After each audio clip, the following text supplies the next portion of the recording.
सभा तो आज ना करेंगे, कल करेंगे, कल ना करेंगे, परसों करेंगे। सभा को तो ये रोक नहीं सकते। किठोड़ देखा, मुजफ्फरनगर देखा, तुम्हारा मसूरी देखा, सहारनपुर देखा, तो इनके तो पैरों तले की मिट्टी खिसक रही है। हाँ, मुरादाबाद थी परसों के नहीं चाहते, लेकिन इंशाल्लाह शेर फिर दोबारा लौट कर आएगा। हम बता दें आपको, हम सलवार पहनने का मौका नहीं देंगे बाबा साहब को। अब की बार यूपी से सुपाड़ा साफ करेंगे। अखिलेश यादव जी ने भी कैंसिल कर रखी थी उनकी, लेकिन आंधी को रोक सकते हो क्या? तूफान को रोक सकते हो क्या?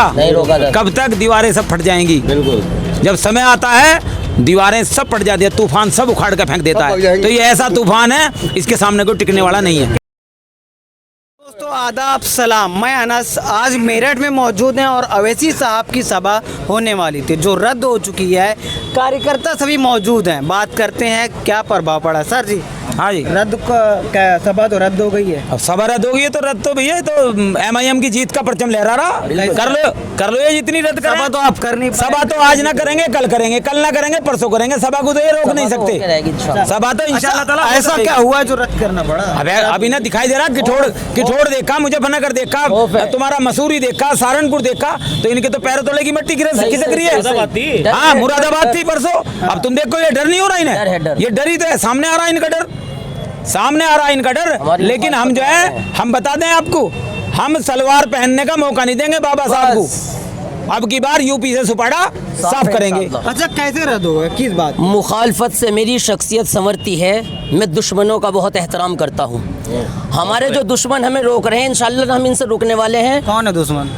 जिन्होंने हमें रोका है आप भी जानते हैं, विपक्ष है। दूसरी बात, प्रशासन भी उनका साथ दे रहा है। यहाँ से प्रशासन की घिनौनी राजनीति सामने आ रही है कि वो कितना डरा हुआ है दूसरी पार्टी। विपक्ष कैसे आपसे मतलब रद्द कर? अरे भैया, वही तो डरेगा ना जिसे अपनी कुर्सी का पाया खींचने की जो है ना डर है। उन्हें डर है कि हमारी जिसका वोट बैंक खिसक रहा है, सबसे ज्यादा डर उसी को तो है। समाजवादी हो, बसपा हो या बीजेपी हो, बीजेपी का भी खेल बिगड़ रहा है। बीजेपी तो सत्ता में है। अरे सर, बीजेपी मुसलमानों का खौफ डरा करके हिंदू से वोट लेती है कि जी मुसलमान एक वो हो जाएंगे, ये कर देंगे, वो कर देंगे, और हम मुसलमानों को दबा रहे हैं। हम सत्ता में रहेंगे तो मुसलमान दब के रहेंगे। तो ये बीजेपी और गैर मुल्कों मतलब गैर लोग उनको बीजेपी के वोटर्स को खुश करने के लिए कर रही है कि देखो हमने मेरठ में रैली नहीं होने दी, हमने वो यहाँ पर ये नहीं होने दिया। जब पहले ये होता था कि नेशनल हाईवे पे नमाज होती थी। ये गृह मंत्री का बयान है। बताइए, इस तरह के बयान देने चाहिए एक मर्यादा पद पर रखते। अच्छा, अब तो परमिशन भी नहीं मिल रही है, पहले तो कहते हैं हक भी नहीं मिलता।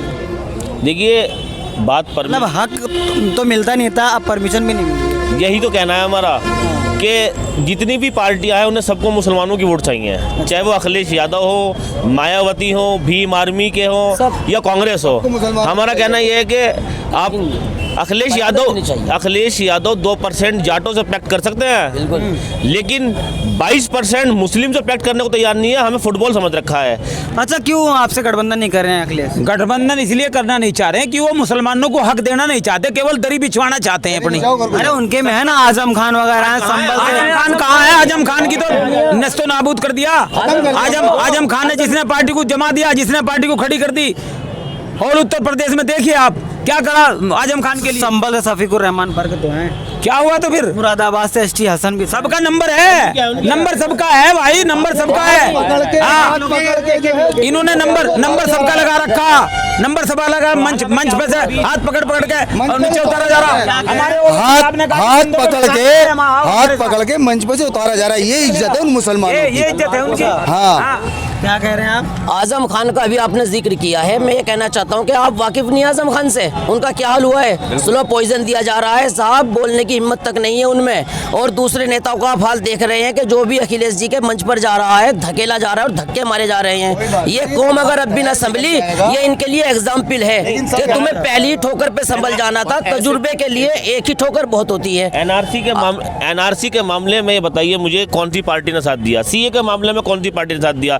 ट्रिपल तलाक के कांग्रेस ने दिया था। क्या दिया था? कहाँ दिया था? पार्लियामेंट में कोई बोला क्या ओवैसी साहब के अलावा? ये बताइए आप हमें। पार्लियामेंट में एक वाहिद शख्स सिर्फ यही तो थे, एक वाहिद शख्स सिर्फ यही तो थे कि जो पार्लियामेंट के अंदर बोल रहे थे। ये बताइए, समाजवादी पार्टी कोई बोली ट्रिपल तलाक के ऊपर, NRC के ऊपर, CA के ऊपर? नहीं जी साहब, आज तो रद्द हो गई आपकी सभा, किस वजह से हुई, क्या मांग? मेरे भाई, क्या सभा रद्द होगी? मैं तो एक ही बात कहता हूँ कि लश्कर भी तुम्हारा है, सरदार तुम्हारा है। लश्कर भी तुम्हारा है, सरदार तुम्हारा है। तुम सच को झूठ लिख दो, अखबार तुम्हारा है। इस दौर के फरियादी जाएं तो कहाँ जाएं, कानून तुम्हारा है, दरबार तुम्हारा है। यानी योगी आ सकते हैं, अखिलेश की सभा हो सकती है, लेकिन अगर हम सभा करें तो हम नहीं कर सकते। क्यों भाई? वो तो कह रहे हैं आप भड़काऊ भाषण देते हैं और लेकिन वो क्या, आप केस बुक कीजिए। नहीं, वो भड़काऊ भाषण देते हैं। मैं एक बात बतलाऊं आपको, चोर चोर मुसेरे भाई, आ रही बात समझ में? अगर हम हक को हक कहें, अगर हक को हक कहना बगावत है तो हाँ मैं बागी हूँ। अगर मजलूमों के लिए लड़ना बगावत है तो मैं बागी हूँ। अगर कानून के दायरे में रहना बगावत है तो मैं बागी हूँ। अगर इंसाफ के लिए आवाज़ उठाना बगावत है तो हाँ मैं बागी हूँ। मैं कहता हूँ बैरिस्टर असदुद्दीन ओवैसी साहब से बेहतर कोई बोलने वाला है? मैं कहता हूँ नहीं होगा। बैरिस्टर असदुद्दीन ओवैसी साहब से बेहतर कानून के दायरे में रहकर पार्टी का काम करने वाला है कोई? नहीं है।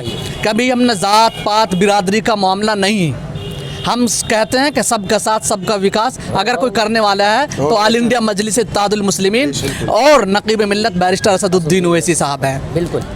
कौन सा इतनी बड़ी सभा होने वाली थी, परमिशन तो पहले से लिया जाता है, एंड मूवमेंट पे कैसे कैंसिल हो? नहीं भाई, और पहले- बहुत तेजी से आपकी स्टेज सभा परमिशन पहले से ही कागजी कार्रवाई जो है पहले से ही चल रही थी जी। ऐसा नहीं है। और तमाम चीज़ें हम आश्वासन दिया गया था कि आप परेशान न हो, लेकिन ये एक साजिशन इसको कैंसिल किया गया है। कौन है साजिश के पीछे? सरकार यार भाई तुम सब जानते हो, आप सब जानते हैं मेरे भाई, जितने भी सेकुलरिज्म का दम भरने वाले हैं सब यही हैं। इनके अलावा कौन है? मैंने अभी आपसे कहा ना कि नहीं चाहते, लेकिन इंशाल्लाह शेर फिर दोबारा लौट कर आएगा। इंशाल्लाह फिर शेर फिर दोबारा लौट। अच्छा, अलीगढ़ में भी सभा है, वहाँ भी तो कैंसिल नहीं हो जाएगा? नहीं कहाँ? वो जब बताएंगे बात की बात है। देखो फिलहाल अब क्या है, वहाँ का परमिशन है। अभी क्या चल रहा है, अभी रात के बारे में हम कैसे बतला सकते हैं कि रात कैसे होगी?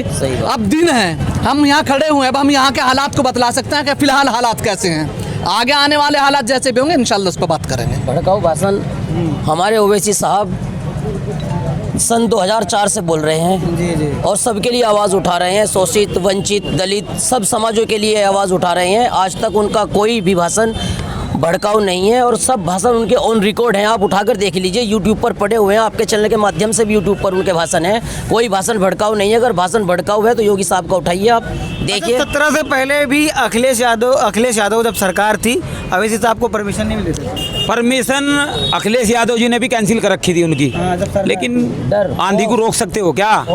तूफान को रोक सकते हो क्या? नहीं रोका जा सकता। कब तक दीवारें सब फट जाएंगी? जब समय आता है दीवारें सब फट जाती है, तूफान सब उखाड़ कर फेंक देता है। तो ये ऐसा तूफान है, इसके सामने कोई टिकने वाला नहीं है। क्या होने वाला मेरठ में अब? हम अपने दुश्मनों को भी पाकीज़ा सजा देते हैं। हम अपने दुश्मनों को भी पाकीज़ा सजा देते हैं। हम हाथ नहीं उठाते, नजरों से गिरा देते। हमने गिरा दिया है, अब हम उठाने वाले नहीं हैं। वाली है इस बार। सब समाज एक जगह होने की जरूरत थी ना, यहाँ इकट्ठा हो गया, इन्हें दिखाई दे गया कि सब एक जगह हो गए। क्यों डरे हो? ये बिखर जाएंगे, इनकी कुर्सियों के पाए टूट जाएंगे। आने वाले 2022 में देखो आप, इंशाल्लाह ऑल इंडिया इत्तेहादुल मुस्लिमीन का झंडा सबसे ऊंचा होगा इंशाल्लाह। बिना हमारे समर्थन के सरकार नहीं। वो लोग डरे हुए हैं, वो लोग डरे हुए हैं जिन लोगों को खतरा है अपनी कुर्सी का, जिन्होंने प्रोग्राम की एप्लीकेशन भी नहीं देने दी और हमें सब पागल बनाते रहे कि हो जाएगा सब कुछ, सारी मोहर तैयार, फिर कहने लगे कि ये तो नगर पालिका के उसमें नहीं आती, नगर निगम के उसमें आती है। वो कह रहे हैं कि नहीं ये तो उसमें आती है। इधर से लेफ्ट राइट हो रहा है सब मामला, आप जानते हो। ये सरहदों की लड़ाई जो होती है हिंदुस्तान के अंदर, उसी को लेके खौफ है इन पार्टियों को कि अगर ओवैसी साहब आ गए तो मेरठ की जनता तुम्हारा दिल से वेलकम करना चाहती है और मैदान पे आज भी डटी हुई है ओवैसी के इंतज़ार में। और इंशाल्लाह आज प्रोग्राम नहीं हुआ तो कल प्रोग्राम होगा। अगर आपके लाखों की तादाद होती तो इंशाल्लाह आपके 10 लाख के पार होगी तादाद इंशाल्लाह।